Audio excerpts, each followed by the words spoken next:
दोस्तों नमस्कार, स्वागत है आपका यूट्यूब चैनल एबी टेक में। आज है 15 मई 2026 और जान लेते हैं आज की खबरें। सबसे पहले यहाँ पर देखिए अपडेट है 23,000 शिक्षकों प्रधानाचार्यों की भर्ती।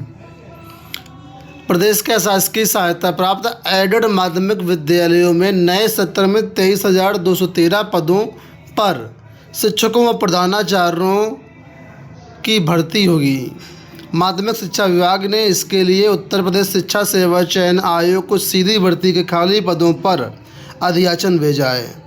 आयोग इसके आगे की प्रक्रिया पूरी करेगा। आप लोग जानते हैं शिक्षा निदेशालय को अधियाचन मिल चुका था, ठीक है। तो ये अधियाचन शिक्षा आयोग को भेजा गया है, ऐसी जानकारी यहाँ पर दी गई है। तो यहाँ पर टीजीटी, पीजीटी, प्रिंसिपल, हेडमास्टर, संबद्ध प्राइमरी सभी प्रकार के पद हैं। तो इन पदों पर आपको नए सत्र यानी इसी सत्र में भर्तियां देखने को मिलेगी। पदों की संख्या की बात करते हैं तो प्रधानाचार्य के 1502 पद हैं, प्रधानाध्यापक के 1003, प्रवक्ता के 2705 और सहायक अध्यापक यानी टीजीटी के 16,114 पद हैं। साथ में संबद्ध प्राइमरी के 1889 पद हैं। इन पदों पर भर्तियां देखने को मिलेगी। माध्यमिक शिक्षा विभाग के अपर शिक्षा निदेशक सुरेंद्र कुमार तिवारी की ओर से आयोग को रिक्त पदों का अधियाचन भेजा गया है। उन्होंने कहा कि 4,479 एडेड माध्यमिक विद्यालयों में संस्था प्रधान और शिक्षकों की सीधी भर्ती के अंतर्गत जिला स्तरीय अधिकारियों द्वारा उपलब्ध कराए गए पदों की सूचना जो है वो अब शिक्षा आयोग को भेज दी गई है। तो कुल मिलाकर के ऑफलाइन डेटा भेज दिया गया है जो भी है आयोग को, लेकिन जो अधियाचन है ऑनलाइन वो अभी प्रक्रिया जारी है। अभी ऑनलाइन पूरा अधियाचन नहीं पहुंचा है, ठीक है। तो यहीं पर बताया गया कि अधियाचन भेज तो दिया गया है, यानी कि हार्ड कॉपी के रूप में भेज दिया गया है, लेकिन जो ऑनलाइन प्रक्रिया है वो अभी चल रही है। यहाँ पर देखेंगे तो साफ तौर पर स्पष्ट रूप से लिखा गया है। नीचे आप अगर आएंगे देखेंगे तो यहाँ पर देखिए लिखा गया है कि अपर निदेशक ने लिखा है कि ई अधियाचन पोर्टल पर इन रिक्त पदों को ऑनलाइन माध्यम से भी अपलोड किए जाने की कार्रवाई की जा रही है। तो ऑनलाइन अपलोड होने में समय लगेगा, बाकी ऑफलाइन डेटा जो है आयोग को भेज दिया गया है, ठीक है। तो 23,000 पद अच्छे खासे पद हैं।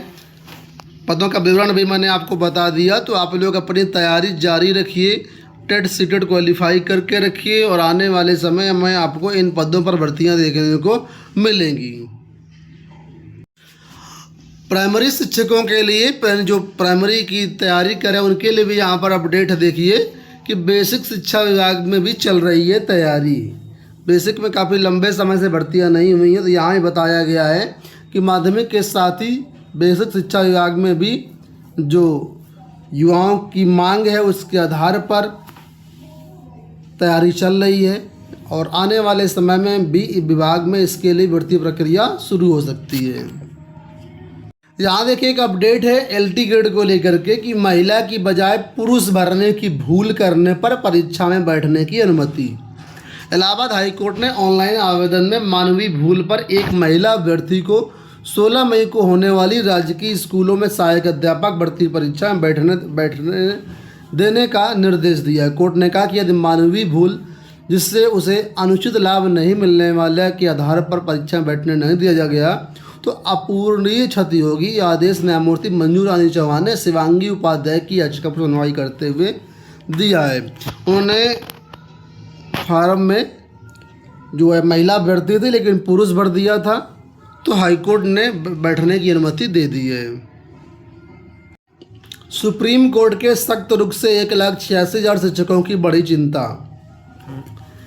आप लोग जानते हैं प्राइमरी शिक्षकों के लिए जो वर्किंग टीचर हैं उनके लिए टीटी कंपलसरी किया गया है और इसी मामले को लेकर के पुनर्विचार याचिका सुप्रीम कोर्ट में दाखिल हुई है, जहां पर फैसला सुरक्षित रख लिया गया है।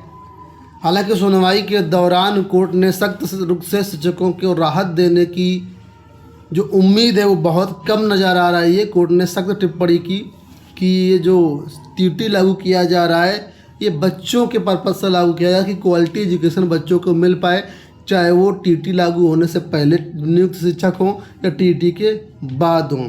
तो टिप्पणी काफ़ी सख्त थी, जिसको देख करके इन शिक्षकों की टेंशन बढ़ गई है कि कहीं ना कहीं राहत मिलने की उम्मीद नहीं है। बिहार एस्टेट प्रमाण पत्र को लेकर के यहाँ पर देखिए अपडेट है, मुजफ्फरपुर से अपडेट है कि एस्टेट का रिजल्ट शुक्रवार से मिलेगा। रोल नंबर के हिसाब से इसका वितरण किया जाएगा। वितरण के लिए जिला स्कूल में 2 काउंटर बनाए गए हैं। काउंटर 1 पर पेपर 1 का और काउंटर 2 पर पेपर 2 का रिजल्ट कार्ड मिलेगा। ठीक है, तो यहाँ पर रोल नंबर दिया गया है। इसी तरह अलग अलग ज़िलों में भी एस्टेट के जो रिजल्ट हैं आपके बढ़ रहे हैं। अपना ज़िले से कोऑर्डिनेट करके संपर्क करके आप अपना ये जो एस्टेट का प्रमाण पत्र है वो ले सकते हैं। रेलवे में 11,127 पदों पर होगी भर्ती, आवेदन आज से। रेलवे की नौकरी के लिए तैयारी कर रहे बिहार के लाखों प्रतियोगी छात्रों के लिए बड़ी खुशखबरी है। रेलवे भर्ती बोर्ड ने सहायक लोको पायलट 11,127 पदों पर भर्ती की बहाली निकाली है। देश के विभिन्न रेलवे भर्ती बोर्ड के माध्यम से नियुक्ति होगी। बिहार के अभ्यर्थियों के लिए खास बात यह है कि पटना रेल भर्ती बोर्ड के जरिए भी बड़ी संख्या में नियुक्ति का अवसर मिलेगा। तो यहाँ पर देखिए ऐसा कुछ नहीं है, आप किसी भी स्टेट से हैं, किसी भी राज्य से हैं, ऑल इंडिया ये भर्तियाँ हो रही हैं। आप आज से आवेदन कर सकते हैं इन पदों पर। अलग अलग भर्ती बोर्ड में अलग अलग पद हैं। जो भी आरक्षण के नियम हैं उसके अनुसार आपको पद मिलेंगे। ठीक है, तो आज से आवेदन शुरू हो रहे हैं और आप लोग 14 जून तक आवेदन कर सकते हैं। आवेदन के लिए जो एज है वो 18 से 30 वर्ष रखी गई है। बाकी सारी जानकारी आपको नोटिफिकेशन में मिल जाएगी। सीजीएल के अंतिम परिणाम में 15,118 किए गए चयनित। कर्मचारी चयन आयोग ने कंबाइंड ग्रेजुएट लेवल परीक्षा 2025 का अंतिम परिणाम यानी फाइनल रिजल्ट गुरुवार को जारी कर दिया है। केंद्र सरकार के विभिन्न मंत्रालय, विभागों, संगठनों और न्यायाधिकरणों में कुल 15,118 पदों पर अभ्यर्थियों का चयन हुआ है। प्रथम चरण की अस्थायी पद आवंटन प्रक्रिया के बाद अभ्यर्थियों के लिए स्लाइडिंग और पहचान सत्यापन प्रक्रिया को आयोजित करने के बाद ये चयन सूची तैयार की गई है। तो जो भी अभ्यर्थी सफल हुए उन सभी को बहुत बहुत शुभकामनाएं। अंत में यहाँ पर देखिए अपडेट की आपदा में मृत्यु पर 4 लाख देगी सरकार, 24 घंटे के अंदर मुहैया कराएंगे मदद। मुख्यमंत्री योगी आदित्यनाथ ने आंधी, पानी और आकाशीय बिजली से हुई जनहानि के मामले में अधिकारियों को पीड़ित परिवार को 24 घंटे में सहायता राशि उपलब्ध कराने का कड़ा निर्देश दिया है। राज्य सरकार आपदा में मृत्यु पर पीड़ित परिवार को 4 लाख रुपए की सहायता राशि प्रदान करेगी। मुख्यमंत्री ने राहत कार्य में शिथिलता पर कठोर कार्रवाई की चेतावनी दी है। कहा कि फसलों के नुकसान में भी किसानों को सहायता दी जाए। सभी जिलों के प्रभारी मंत्रियों को प्रभावित परिवारों से मिलने और हालात का जायजा लेने के निर्देश दिए गए हैं। तो आपदा में मृत्यु पर अब सरकार 4 लाख रुपए की मदद करेगी। अंत में पॉलिटेक्निक को लेकर के अपडेट है कि 17 मई तक आवेदन करने की डेट बढ़ा दी गई। अगर आप अभी तक आवेदन नहीं कर पाएँ तो 2 दिन का समय आपको और मिल जाएगा। 17 मई तक आप इसमें आवेदन कर सकते हैं। दोस्तों ये हो गई आज की सारी अपडेट। इस वीडियो में इतना ही, धन्यवाद।